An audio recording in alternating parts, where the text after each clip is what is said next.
There were cities in the past that were once the centers of the world's most powerful empires, capitals that controlled trade, war, and the wealth of ancient times.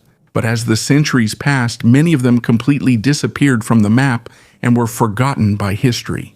In this video, we will learn about the ancient capital cities that once ruled entire regions. But today, most people don't even know they existed. Before we start, please like this video and subscribe. This means a lot to us content creators. And now, let's get started. Susa, before Persepolis became the center of power, there was already a city that had long controlled trade and politics in the Middle East region.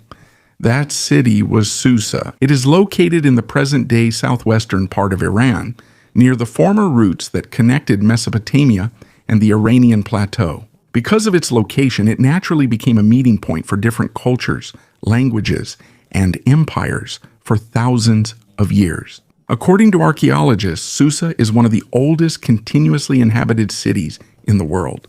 There is evidence that the earliest settlement here dates back to around the 5th millennium BCE. Even before Persia rose to power, this was already the center of the ancient kingdom of Elam. The Elamites developed their own writing system here, and this is also where they built their important temples and administrative centers. In other words, this is not just an ordinary city. It was a political and religious capital of a powerful civilization that many have almost forgotten today. But Susa became even more famous when the Persian Empire arrived.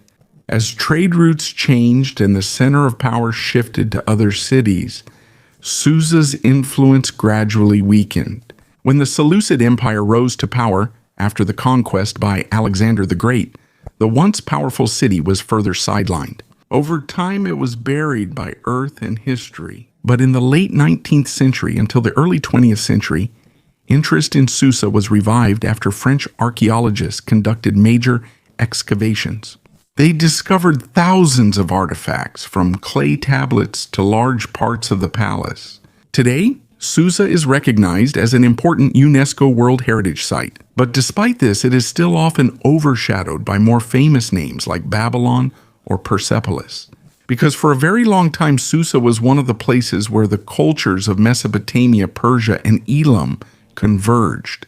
A city that was once the heart of one of the greatest empires of the ancient world, Aksum. In the northern part of present-day Ethiopia, there are giant stone monuments that still stand to this day. They are like modern skyscrapers, carved from a single piece of stone. These are the obelisks of Aksum, the former capital of the powerful kingdom of Aksum. Many people know almost nothing about this. But at the height of its power, Roman and Byzantine writers recognized Aksum as one of the most important civilizations in the world, alongside Persia, India, and China. Because it was close to the Red Sea, Aksum became a center of international trade between Africa, the Middle East, and India. Ivory, gold, frankincense, and other precious goods passed through here, while silk, glass, and spices from other parts of the world came in. At a time when global transportation was still limited, having control over trade routes was a huge advantage, and that was exactly what made Aksum wealthy. By the 4th century CE, there was a major change in the kingdom. King Azana converted to Christianity, and eventually Christianity became the official religion of the state. Because of this, Ethiopia became one of the earliest countries to embrace Christianity as a state religion. Until now, that influence can still be seen in Ethiopian Orthodox traditions. By the 7th century, control over the Red Sea trade routes changed after the expansion of Islamic powers in the region.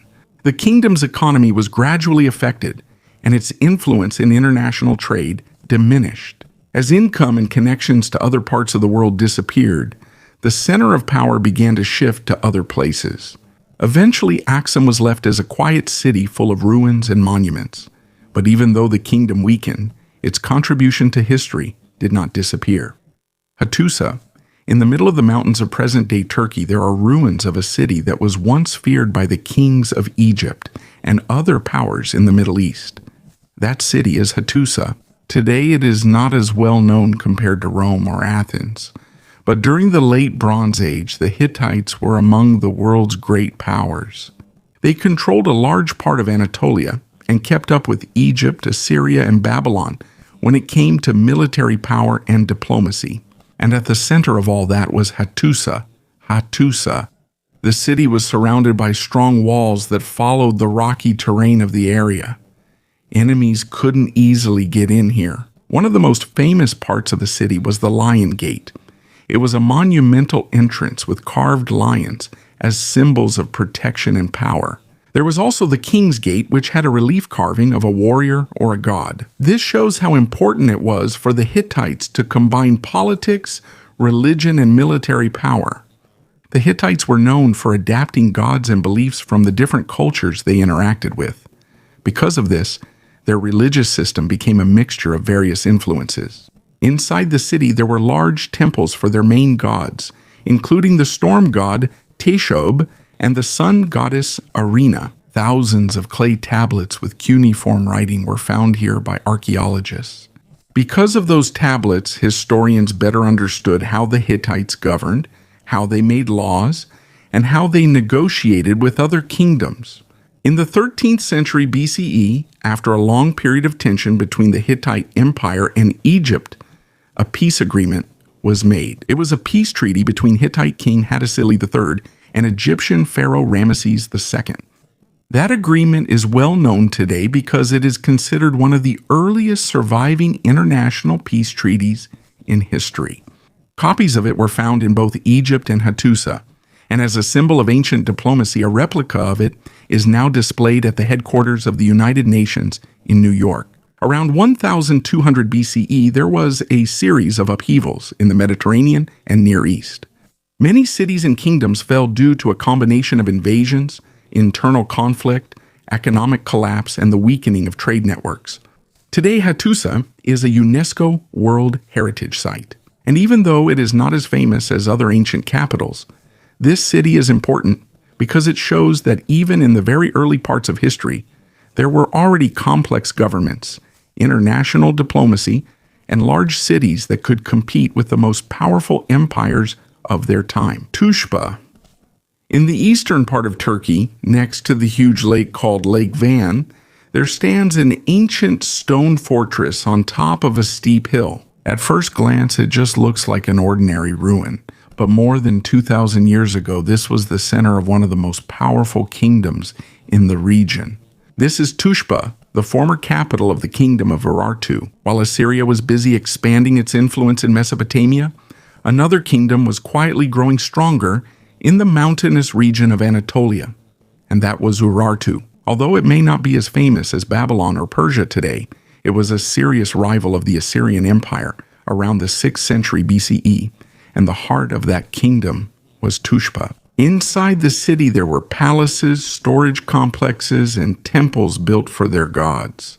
The Urartians were also known for their advanced irrigation systems, canals, and water networks that helped support agriculture in the dry region around Lake Van. At a time when technology was still limited, controlling water in such terrain was a major achievement. Because of this, food production became more stable, and their economy was strengthened. The Urartians wrote their language using an adapted version of the Assyrian cuneiform script. Because of the inscriptions found on stones and buildings, historians learned more about how they ruled their kingdom and how they demonstrated the power of their kings. By the 6th century BCE, Urartu had completely fallen due to a combination of external attacks and internal decline. When the Persian Empire expanded and brought the region under Persian control, Tushpa was left as an abandoned city. To this day, some parts of Van Fortress still stand, including the walls, stairs, and rock-cut chambers carved directly into the stone. It serves as a silent reminder of a kingdom that was once a major force in the Near East. And even though it's not very well known in mainstream history, Tushpa is important because it shows that outside of the more famous empires, there were other advanced civilizations with their own identity, engineering, and military power.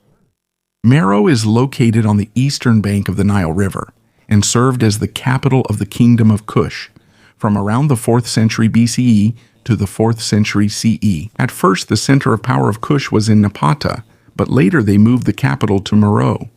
One of the most important reasons for this was the area's access to iron ore deposits.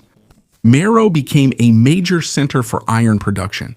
According to ancient writers, the smoke around the city was thick because of the many furnaces and smelting operations there. And this is supported by archaeological evidence because even today you can still see the large slag heaps and traces of iron production in the area. Control over the production of iron tools and weapons was directly connected to military and economic power. While many kingdoms still relied on imported materials, Meroe had the capability to produce its own tools and weapons. The kings of Kush also built temples, palaces, and pyramids. Although the pyramids of Meroe were smaller compared to those in Egypt, their design was steeper, and more than 200 pyramids still remain in the region today, one of the largest concentrations of pyramidal structures in the world. In the 1st century BCE, after Rome conquered Egypt, tensions arose between Kush and the Roman Empire. According to Roman sources, Amanirenas fought against the forces of Augustus, and Kush succeeded in maintaining its independence after a peace agreement. At a time when almost nothing could stop the expansion of Rome, there was an African power who successfully negotiated and remained independent for a long period. But by the 4th century CE, Meroe began to weaken. The trade routes changed, its influence in the region declined, and the kingdom of Aksum in the east grew stronger. Eventually, the city was abandoned and gradually faded from the memory of the world. By the 19th century, European explorers rediscovered its ruins. And that's where modern archaeological interest began again. In the kingdom that was once one of the strongest in Africa, Ani, on the border of present-day Turkey and Armenia, is an abandoned city surrounded by grasslands and cliffs.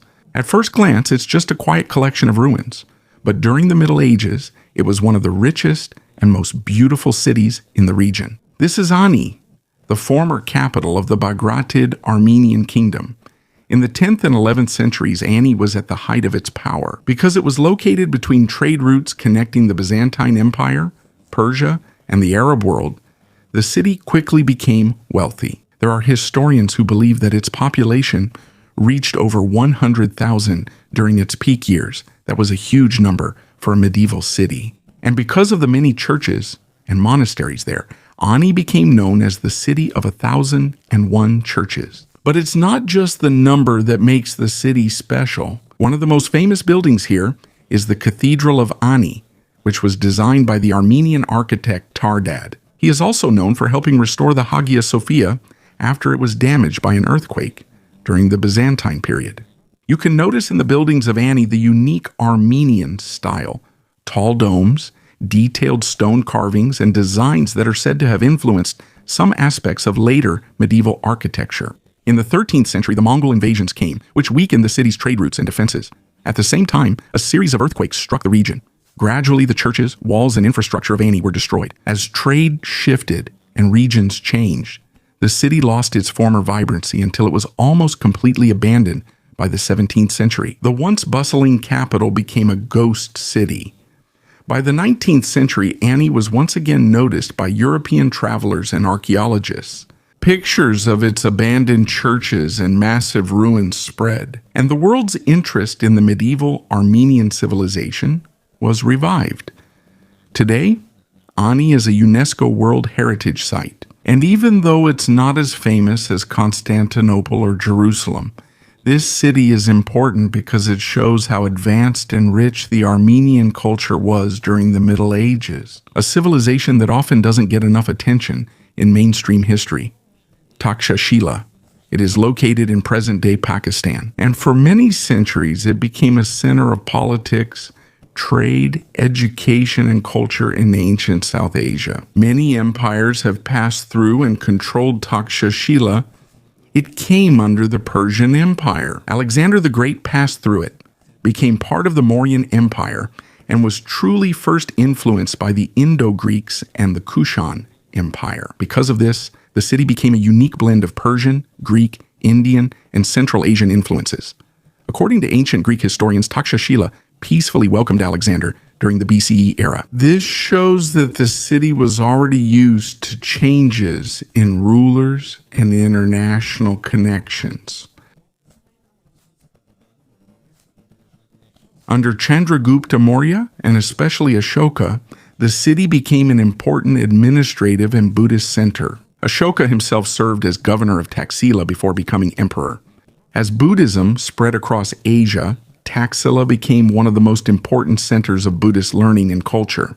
In Gandhara art, the fusion of Greek and Indian artistic traditions is clearly evident. Here, some of the earliest human-like representations of the Buddha were created, a style that later spread to different parts of Asia. In short, Takshashila had a significant influence on the visual identity of Buddhism. It was repeatedly invaded at different times, including by the Huns in the 5th century CE. As trade routes and political centers changed, Takshashila was gradually abandoned. Over time, it was buried by earth and forgotten for many centuries, until its vast ruins were excavated again in the 20th century, including temples, stupas, city walls, and residential districts. And with every layer of excavation, it becomes clearer how diverse and connected this ancient city was to different civilizations of the world. Carthage. If there was one city that almost became the greatest rival of Rome in ancient times, it was Carthage. It is located on the coast of present-day Tunisia and began as a colony of Phoenician settlers from Tyre around the 9th century BCE. But over time, Carthage grew from a simple trading colony into a vast maritime empire. It controlled parts of North Africa, Spain, Sicily, and other strategic territories in the Mediterranean. The key to Carthage's power was the sea. Carthage was known for its circular military harbor that could hold more than 200 warships. According to reconstructions by historians and archaeologists, its docks, shipyards, and storage facilities were very organized. Because of this, Carthage dominated Mediterranean trade for many centuries. But it wasn't just trade that made the city stand out. In 146 BC, after the Third Punic War, Roman forces under Scipio Aemilianus destroyed Carthage. According to ancient sources, the city was burned, many residents were killed or enslaved, and Rome completely took over its territory. Later on, the Romans rebuilt the city. During the time of Julius Caesar and Augustus, it once again became an important center of Roman Africa.